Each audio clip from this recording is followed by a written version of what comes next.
네, 말씀을 나누기 전에 앞뒤를 보시면서 이렇게 축복합시다. 내 안에 계신 예수님이 당신을 사랑하십니다.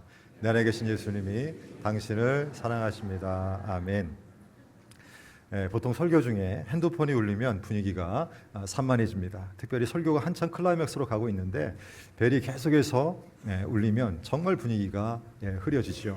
자, 그런데 어느 날 설교 시간에 이런 일이 일어난 것입니다. 목사님이 한참 설교를 하시는데 정말 뜨겁게 말씀을 전하시는데 핸드폰 벨이 크게 울리는 거예요. 자, 그것도 계속 울리는데 아무도 끄지 않는 것입니다. 그래서 순간 사람들이 짜증내기 시작합니다. 그리고 서로를 쳐다보면서 인상을 찌푸리기 시작했어요.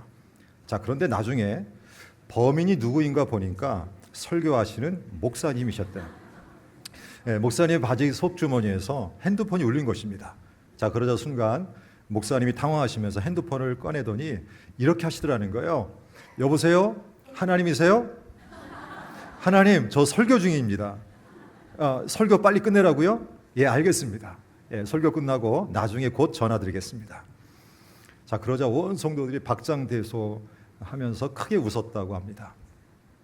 여러분, 목사님의 재치, 여유 있는 입담, 멋있기도 하고 참 재미있다 이런 생각을 하게 되죠.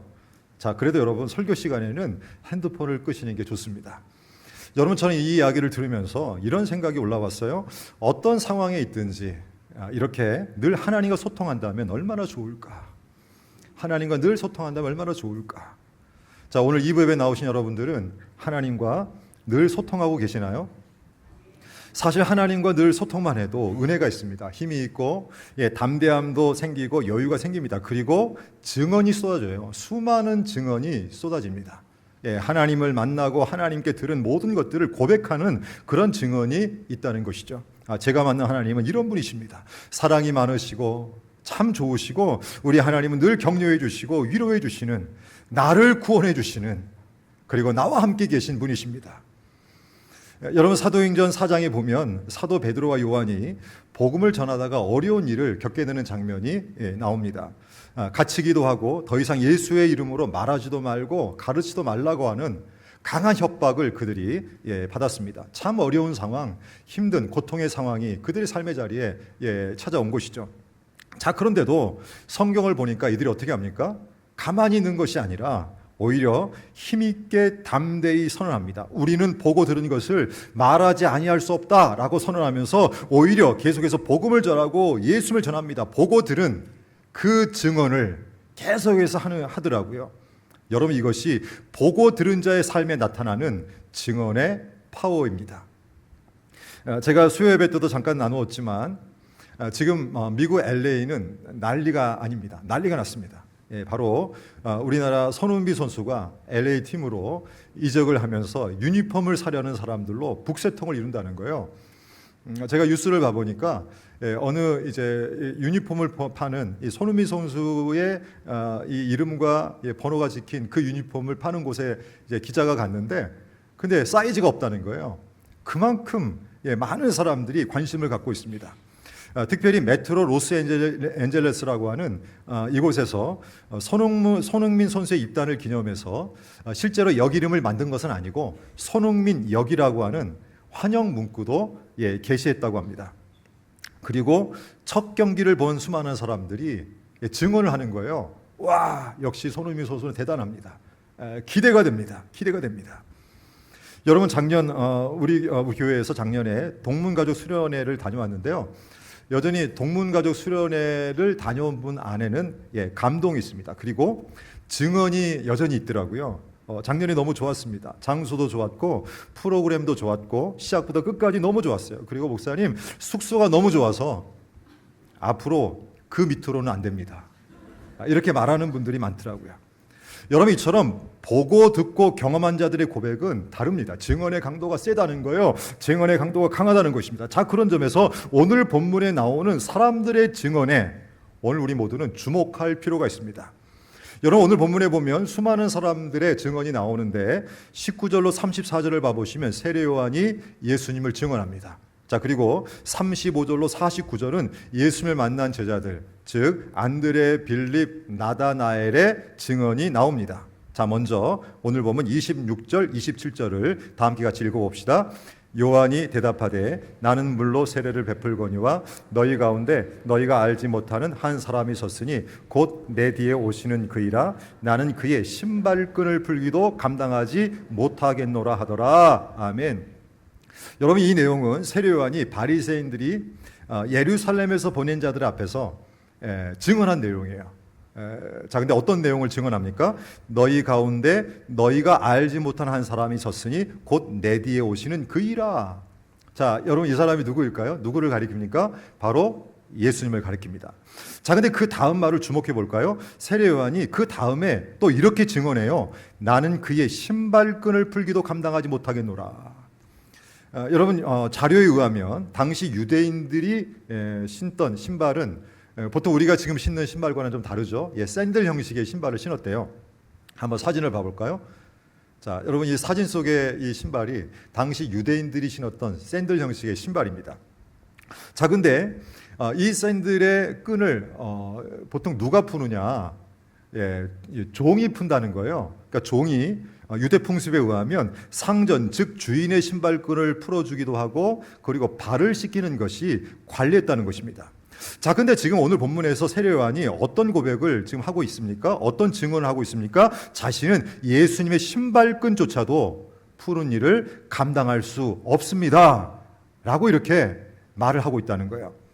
여러분, 세례 요한이 어떤 사람인가요? 사실 세례 요한은 보통 사람이 아닙니다. 당시에 대단한 사람으로 알려져 있어요. 바리새인들이 사람들을 보내서 세례 요한에게 네가 엘리야냐, 네가 선지자냐 물어볼 정도로 세례 요한은 당시 많은 사람들에게 큰 영향을 미쳤던 그런 인물입니다. 자, 그런데도 세례 요한이 지금 예수님에 대해서 증언하면서 나는 그의 신발끈을 풀기도 감당하지 못하겠노라 라고 고백하고 있다는 거예요. 자, 어떤 의미일까요? 세례 요한은 지금 어떤 마음으로 증언하고 있는 것입니까? 한마디로 세례 요한의 이 증언을 정리해 보면 이런 뜻이 담겨 있는 것입니다. 이 땅에 어떤 인간도 예수님에 비해서 결코 나은 사람이 없습니다. 그렇습니다. 여러분, 이 땅에 사는 어떠한 인간도 예수님에 비해서 나은 자가 없다는 거예요. 명문대를 나왔고 PhD 학위를 가지고 있고 지식이 많다 해도 예수님 앞에서는 신발끈조차도 풀 수 없는 그런 자들이라는 것입니다. 아무리 많은 물질을 가지고 있다 할지라도, 아무리 넓고 좋고 좋은 환경에 산다 할지라도 예수님 앞에서는 아무것도 아니라는 것이죠. 예수님 앞에서는 비천한 종, 그런 자들이라는 거예요. 여러분, 제가 설교 때도 한번 말씀드린 것으로 기억나는데요. 한 15년 전쯤에 제가 미국에서 목회할 때 플러신학교 학교 카페에서 친구 목사님하고 대화를 나눈 적이 있습니다. 자, 그런데 그때에 옆 테이블에 앉아 계시던 70대 한 중반쯤 되는 어떤 여자분이 말을 거는 거예요. 저희들이 이제 당연히 한국말로 당연히 대화하고 있는데 이 얘기를 듣다가, 한국말을 듣다가 그 옆에 계신 여자분이 한국 사람이냐고 물으시면서 본인은 한국에서 이민 온 지 60년이 되셨다고 얘기하더라고요. 자, 그러면서 더 놀라운 고백을 했는데요. 자신은 미국에 와서 공부를 많이 했는데 PhD 학위가 3개나 있다는 거예요. 여러분, 제가 놀랐습니다. PhD 학위 하나 따기도 힘든데 이분은요 평생 공부한 거예요. 3개나 갖고 계시다고 하는 그 말에 야, 참 대단하시다는 생각을 했는데, 근데 그분이 저희에게 이런 권면을 하시는 거예요. 살아보니까 아무리 PhD 학위가 3개 있다 해도 하나님 없이는 아무것도 할 수 없습니다. 하나님 잘 믿으셔야 합니다. 여러분, 저는 그분의 말을 듣고요 100% 아니 1000% 공감했어요. 여러분, 이 땅에서 아무리 많이 배워도, 아무리 많이 가지고 있어도 하나님 앞에서는 아무것도 할 수 없다는 거예요. 하나님 앞에서는 미천한 존재, 미천한 종이라는 것입니다. 자, 그런 의미에서 오늘 우리가 이 세례 요한의 증언을 들으면서 우리의 마음속에 이런 정체성, 즉 영적인 새로운 이 신분, 이 새로운 위치를 다시금 정리해 볼 필요가 있는 것입니다. 즉, 오늘 우리는 예수님의 신발끈조차도 풀 수 없는 비천한 종, 주님의 종이라는 거예요. 자, 저를 한번 따라해서 고백해 볼까요? 나는 예수님의 신발끈도 풀 수 없는 비천한 종이다. 여러분, 바로 오늘 우리가 이런 위치, 이런 정체성을 갖고 있다는 거예요. 또 세례 요한은 증언합니다. 자, 29절 같이 또 읽어봅시다. 이튿날 요한이 예수께서 자기에게 나아오심을 보고 이르되 보라 세상 죄를 지고 가는 하나님의 어린 양이로다. 아멘. 여러분, 이 내용은 이 말씀은 예수님이 세례를 받으시러 요단강에 나오실 때 세례 요한이 예수님을 보고 증언한 내용입니다. 근데 뭐라고 증언합니까? 보라, 이렇게 먼저 얘기하죠. 보라. 여러분, 이 보라라고 하는 이 말은 감탄사입니다. 감격이 있을 때 나오는 그런 단어예요. 자, 근데 무엇에 대한 감탄, 무엇에 대한 감격인가 보니까, 자, 그 다음 내용이 중요한데요. 이렇게 고백을 하죠. 세상 죄를 지고 가는 하나님의 어린 양이로다. 세례 요한은 예수님을 보면서 감격을 받았어요. 감탄합니다. 그리고 증언하기를 이렇게 증언하고 있어요. 세상 죄를 지고 가는 하나님의 어린 양이로다. 이 고백의 안에는 이런 뜻이 담겨 있는 것입니다. 저 사람이 인류의 모든 죄를 해결하시는 분이시다. 그렇습니다. 여러분, 우리가 믿는 예수님은 인류의 모든 죄를 지고 가시는 분, 인류의 모든 죄를 해결해 주시는 분이라는 것입니다. 여러분 믿으시나요? 사실 죄는 인간 스스로 해결할 수 없어요. 혹시 오늘 예배 자리에 오신 여러분 중에 죄를 완벽하게 해결하실 수 있는 분이 계신가요? 한번 손을 들어보세요. 나는 죄를 완벽하게 해결할 수 있다. 한번 손 들어보세요. 만일 그런 분이 계시다면, 죄를 완벽하게 해결할 수 있다고 생각하는 분이 계시다면 오늘 우리가 예배 후에 도와드려야 됩니다. 뭔가 문제가 있는 거예요. 여러분, 죄는 인간 스스로 해결할 수 없습니다. 그래서 죄가 무서운 거예요. 여러분, 죄의 역사는 생각보다 여러분 길어요. 아담과 하와의 범죄 이후에 인간의 삶에 오랜 세월 뿌리를 내려온 것이 죄입니다. 여러분, 특별히 로마서 1장에 보니까 그 죄의 모습을 이렇게 표현을 해줬어요. 자, 로마서 1장 29절로 31절 우리 다 함께 같이 읽어볼까요? 곧 모든 불의, 추악, 탐욕, 악의가 가득한 자요, 시기, 살인, 분쟁, 사기, 악독이 가득한 자요, 수군수군하는 자요, 비방하는 자요, 하나님께서 미워하시는 자요, 능욕하는 자요, 교만한 자요, 자랑하는 자요, 악을 도모하는 자요, 부모를 거역하는 자요. 여러분, 읽기만 해도 어떠한가요? 마음이 어두워질 정도로, 여러분 다 죄악의 모습을 열거하지 않았는데도 이것만 보더라도 마음이 어두워집니다. 자, 그러나 여러분, 이 죄의 목록은 죄의 결과, 죄의 열매이지 죄의 본질은 아니라는 거예요. 여러분, 사과나무에서 사과를 다 따면 그 다음에 사과가 열릴까요, 안 열릴까요? 사과가 또 열립니다. 자, 감나무에서 감을 다 따보십시오. 자, 그 다음에 감이 열립니까? 안 열립니까? 또 열리죠. 마치 그런 것처럼 이 죄의 결과, 이 죄의 열매를 어느 날 다 해결했다 해도 문제는요, 이 땅에 사는 인간은 또 죄를 짓는다는 거예요. 자, 왜냐하면 지금 열거된 이 죄의 모습들은 죄의 뿌리가 아니기 때문에, 죄의 본질이 아니기 때문에, 그래서 죄의 결과, 죄의 열매를 가지고만 죄라고 말하면 안 되는 것입니다. 자, 그러면 죄의 근본, 죄의 뿌리는 무엇일까요? 성경은 이렇게 우리에게 알려줍니다. 자, 로마서 1장 21절, 하나님을 알되 하나님을 영화롭게도 아니하며 감사하지도 아니하고 오히려 그 생각이 허망해지며 미련한 마음이 어두워졌나니. 아멘. 자, 하나님을 알되 하나님을 영화롭게도 아니하며 감사하지도 아니하고. 여러분, 여기에 죄의 뿌리가 있습니다. 죄의 본질이 있어요. 자, 이 내용을 다시 정리해 보면, 자, 이런 의미가 있다는 거예요. 하나님을 하나님으로 인정하지 않는 것. 여러분, 이게 죄의 뿌리입니다. 요한복음 16장 9절에서는 예수님이 죄를 정의하실 때 이렇게도 정의하셨어요. 자, 요한복음 16장 9절은 같이 읽어볼까요? 죄에 대하여라 함은 그들이 나를 믿지 아니함이요. 자, 사랑하는 여러분, 죄의 근본, 죄의 본질, 죄의 뿌리가 뭔지 아시겠어요? 여러분, 죄의 근본, 죄의 뿌리는 다른 것이 아니고 하나님을 하나님으로 인정하지 않는 것, 예수님을 믿지 않는 것, 이것이 죄의 뿌리라는 거예요. 한마디로 말하면 불의, 불신이 죄의 뿌리라는 것입니다. 자, 그런데 무서운 것은 이것을 내버려 두면 삶의 자리에 죄의 목록들, 죄의 결과들, 죄의 열매가 나올 뿐만 아니라 궁극적으로는 결국은 사망에 이르게 된다는 거예요. 이것을 주님이 로마서 6장 23절에서 이렇게 말씀해 주셨어요. 죄의 싹은 사망이요.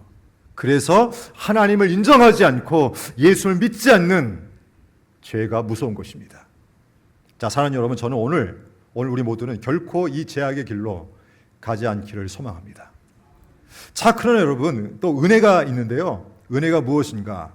예수님을 믿으면, 예수님을 영접하면, 예수님을 인정하면 이 죄의 뿌리를 뽑아 버릴 수 있다는 거예요. 그래서 로마서 6장 23절에 보면 죄의 싹은 사망이요, 여기까지만 말씀하신 것이 아니고 그 다음 말씀도 이렇게 하셨어요. 자, 우리 로마서 6장 23절 다 함께 큰 소리 읽어봅시다. 죄의 싹은 사망이요, 하나님의 은사는 그리스도 예수 우리 주 안에 있는 영생이니라. 아멘. 여러분, 헬라어 성경을 제가 봐보니까 우리말 성경에는 번역이 안 된 한 단어가 있더라고요. 우리말로는 지금 죄의 싹은 사망이요, 하나님의 은사는 이렇게 나가는데 헬라어 성경에는요, 죄의 싹은 사망이요 다음에 우리말로 번역되지 않은 한 단어가 있더라고요. 자, 그 단어는 바로 대라는 단어인데 우리말로 바꿔오면 그러나, but 이런 의미입니다. 자, 그러니까 원어를 다시 연결해서 로마서 6장 23절을 해석해 보면 이런 의미가 있는 것이죠. 죄는 사망을 궁극적으로 가져오지만 그러나 하나님의 은사, 즉 하나님의 선물은 예수님을 통해서 영생을 주시는 것이다. 조금 더 분명하게 말씀을 나눠보면, 자, 이 말씀은 하나님은 예수 그리스도를 믿는 자들에게 죄로부터 벗어나는 새로운 삶을 살게 하시는 영생을 주신다고 하는 약속이 담겨 있는 것입니다. 그래서 예수님을 믿고 영접하는 삶이 너무나도 중요한 거예요. 여러분, 제가 설교 때도 여러 번 시각적으로 보여드렸지만 제가 오늘도 다시 보여드릴게요. 여기에 물이 있습니다. 여러분, 우리가 목마를 때, 갈증이 날 때 어떻게 합니까? 이 컵에 든 물을 들고 마시면 됩니다. 마시면 갈증이 해갈되어지고 목마름이 사라져요. 마찬가지예요. 우리가 죄로부터 자유해지고 죄로부터 해방되려면, 그리하여 영생, 영원한 새 생명을 얻고 싶으면 방법은 한 가지예요. 예수님을 가지면 됩니다. 예수님을 받아들이면 된다는 거예요. 예수님을 믿으면 된다는 거예요. 그러면 죄의 근본적인 뿌리를 해결받을 수 있다는 거예요. 여러분, 주님이 십자가상에서 말씀하신 다 이루었다, 테텔레스타이, 이 단어의 의미를 다 기억하시죠? 우리 주님이 십자가에서 우리의 죄값을 다 해결해 주셨습니다. 혹시 죄의 문제로 오늘 또 고민하는 분이 계신가요? 오늘 예수님을 영접하십시오. 그러면 예수님만 위해 죄의 근본을 해결해 주시는 은혜를 누리게 될 줄 믿습니다. 또 세례 요한은 증언합니다. 자, 30절 다 함께 같이 읽어봅시다.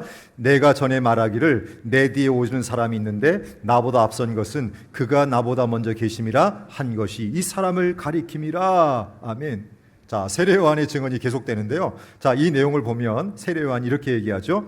내가 전에 말하기를 내 뒤에 오는 사람이 있는데, 자, 내 뒤에 오는 사람이 누구일까요? 바로 예수님을 가리킵니다. 자, 그런데 세례 요한이 또 계속해서 어떤 고백을 합니까? 나보다 앞선 것은 그가 나보다 먼저 계심이라. 이렇게도 증언해요. 사실 시간적으로 따져보면 이것은 말이 안 되는 것입니다.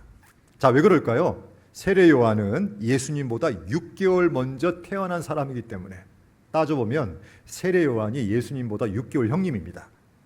자, 그런데도 세례 요한이 뭐라고 고백합니까? 나보다 앞서 있고 그가 나보다 먼저 계시다 라고 증언하고 있어요.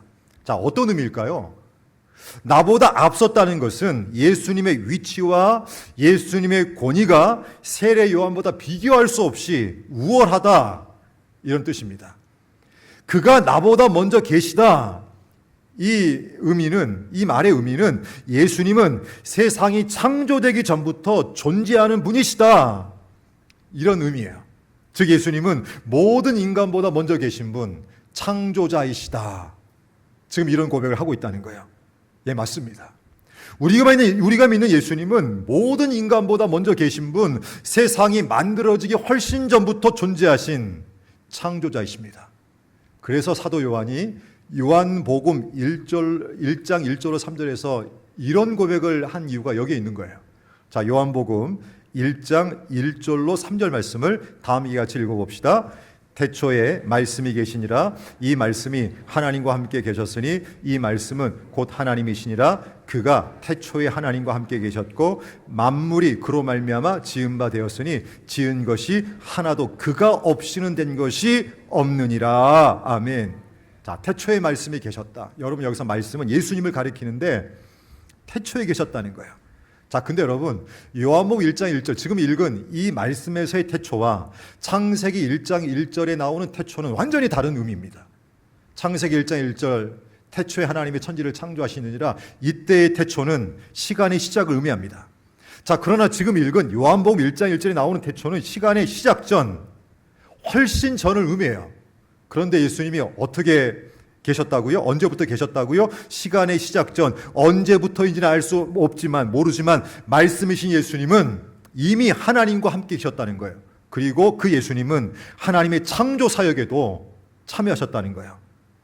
그가 태초에 하나님과 함께 계셨고 만물이 그로 말미암아 지은 바 되었으니 지은 것이 하나도 그가 없이는 된 것이 없느니라. 아멘. 그래서 세례 요한이 지금 예수님을 증언할 때 그가 나보다 먼저 계신다고 선포한 거예요. 자, 사랑하는 여러분, 오늘 이 시간, 오늘 우리 모두는 예수님이 누구인지를 정확하게 알아야 합니다.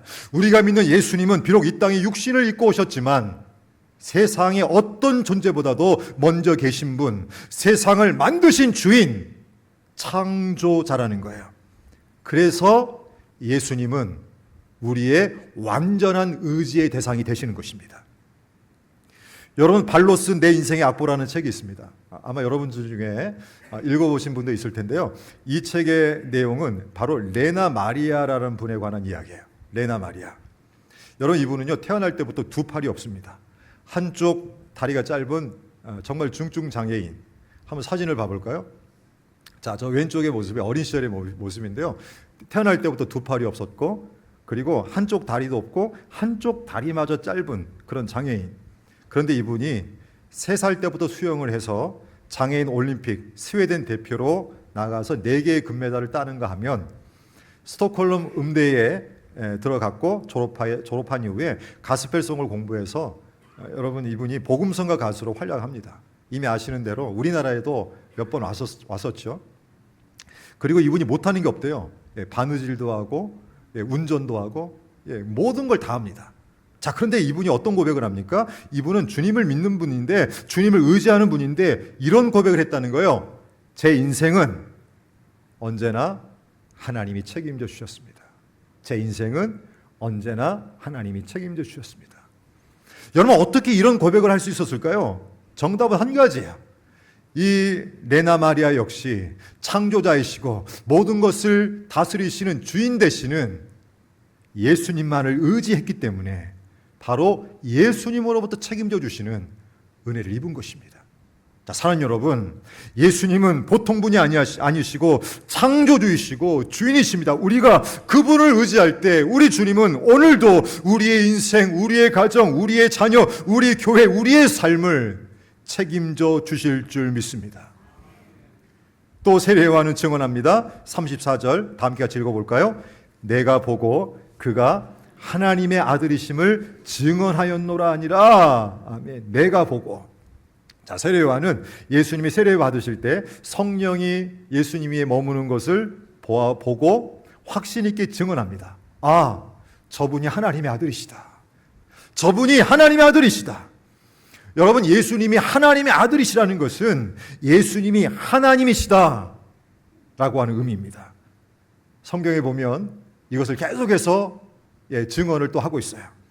여러분, 마태복음 14장에 보면 예수님의 제자들이 예수님이 풍랑을 잠잠케 하신 놀라운 기적을 경험합니다. 자, 그때 제자들 역시 어떤 고백을 합니까? 마태복음 14장 33절 배에 있는 사람들이 예수께 절하며 이르되 진실로 하나님의 아들이로소이다.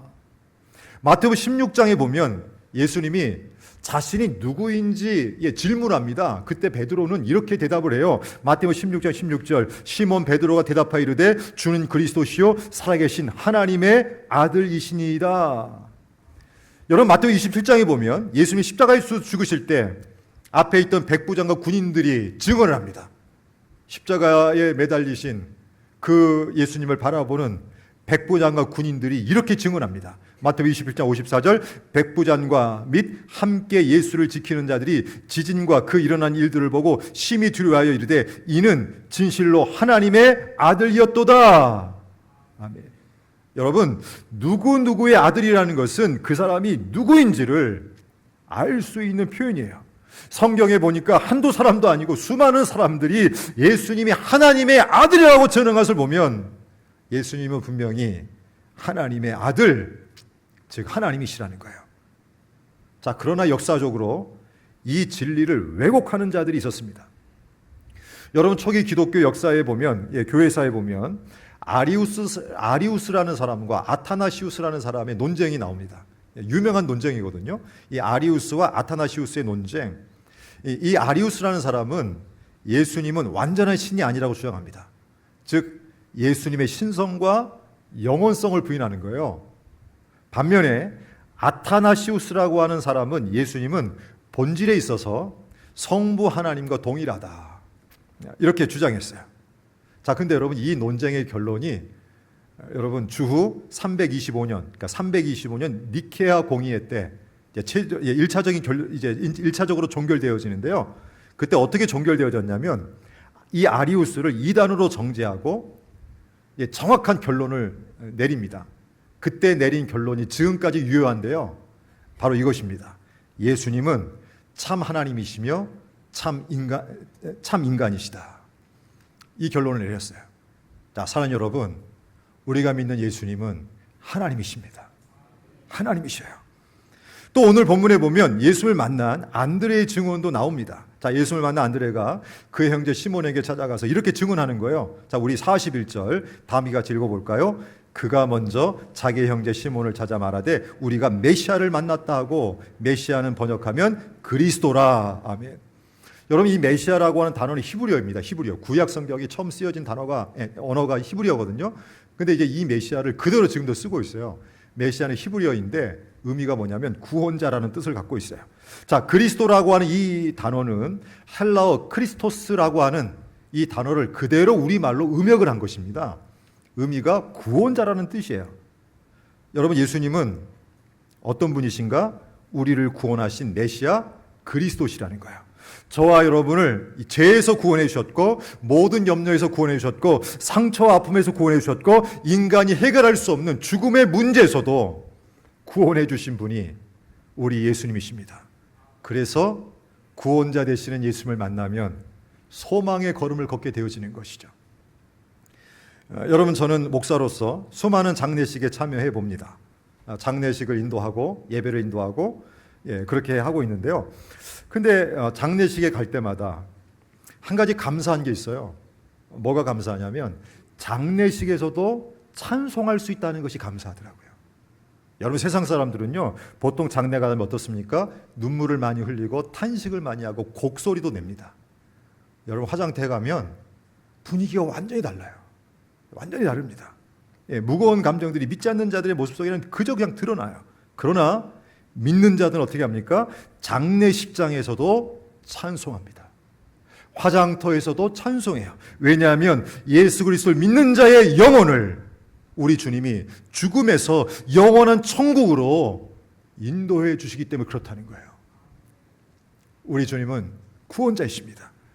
또 오늘 본문에 보면 예수를 만난 나다나엘의 증언도 나옵니다. 나다나엘이 이렇게 증언해요. 49절 다 함께 같이 읽어봅시다. 나다나엘이 대답하되 랍비여, 당신은 하나님의 아들이시오, 당신은 이스라엘의 임금이로소이다. 아멘. 사실 이 나다나엘의 증언은 처음부터 나다나엘이 이런 생각을 가지고 한 것은 아니에요.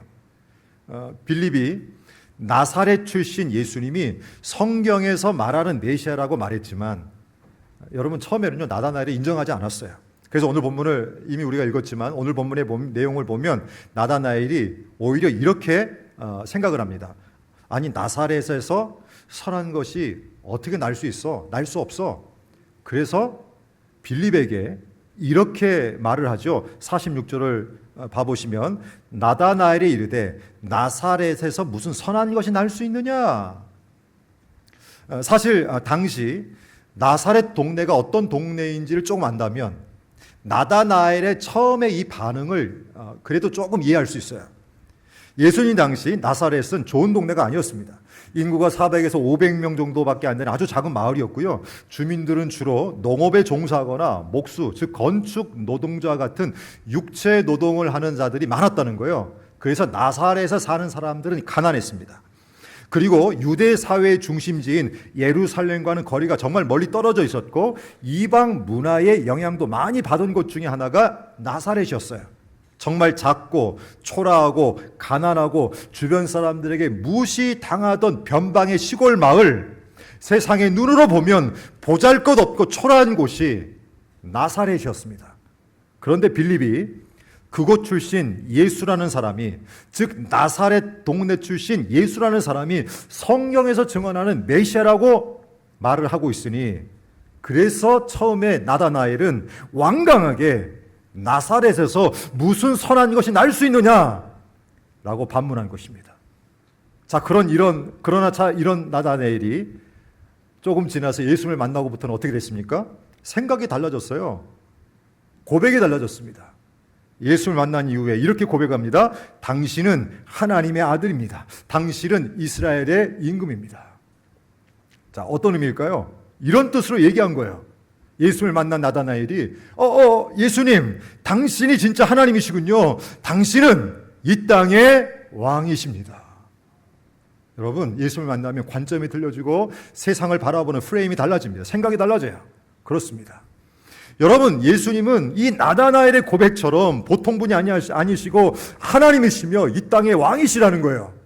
돈이 이 땅의 왕이 아니고, 물질이, 환경이 이 땅의 왕이 아니고, 명예, 성공, 권력이 이 땅의 왕이 아니고, 예수님이 이 땅의 왕이시라는 것입니다. 예수님이 우리 가정의 왕, 내 삶의 왕이시라는 거예요. 그래서 왕 대신 예수님을 모신 자들의 삶은 달라지는 것입니다. 그분의 뜻을 따르고 왕 대신 주님의 그 길을 따라가는 삶이기 때문에 달라진다는 거예요. 여러분, 엊그제가 우리나라의 8월 15일 광복 80년이 되는 날이에요. 제가 TV를 보니까요, 여기저기서 80년 전에 외쳤던 대한독립 만세를 외치더라고요. 조금 생뚱맞지만 우리도 한번 외쳐볼까요? 대한독립 만세 한번 외쳐봅시다. 대한독립 만세, 대한독립 만세. 그런데 저는요, 이번 광복절을 보내면서 특별히 이 광복이라는 단어를 많이 생각하게 되더라고요. 광복. 여러분, 광복은 한자어인데 빛광, 회복할 복으로 되어 있더라고요. 그러니까 문자적인 뜻이 어떤 뜻인가 보니까 잃었던 빛을 다시 찾는다, 회복한다, 이런 의미가 있는 거예요. 광복이라는 단어 안에. 여러분, 광복은 잃었던 빛을 다시 찾는 것입니다. 정치적으로 일제의 어두운 식민지 지배에서 벗어나 국권을 회복한 날이 그래서 광복이고요. 정신적으로 눌려있던 일제 압제에서 벗어나서 민족의 자주성과 존엄을 되찾은 날이 그래서 광복이 되는 것입니다. 그리고 광복은 국제사회적으로 제2차 세계대전 종전과 함께 이루어진 해방의 날이면서 국제 정세 속에서 우리나라가 역사적 전환점을 맞이하는 날이 광복입니다. 그래서 제가 이번에 광복절을 보내면서 이 광복이라는 단어가 너무나 중요하구나, 대한독립 만세 막 소리를 내게 되더라고요.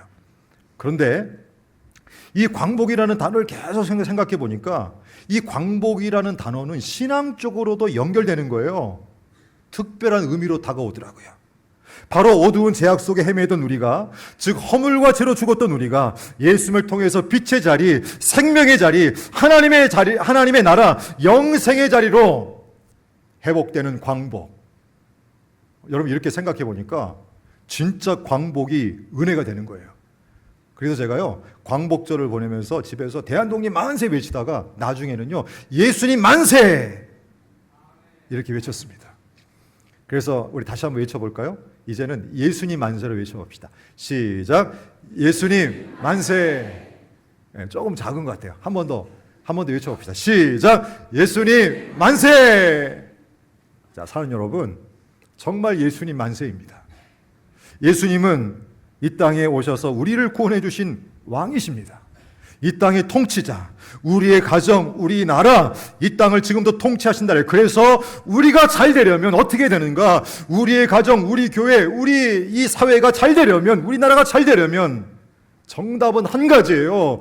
왕이신 예수님을 잘 믿을 때 잘 되는 것입니다. 자, 그래서 여러분, 왕이신 예수님을 잘 믿읍시다. 예수님은 이 땅의 왕이셔요.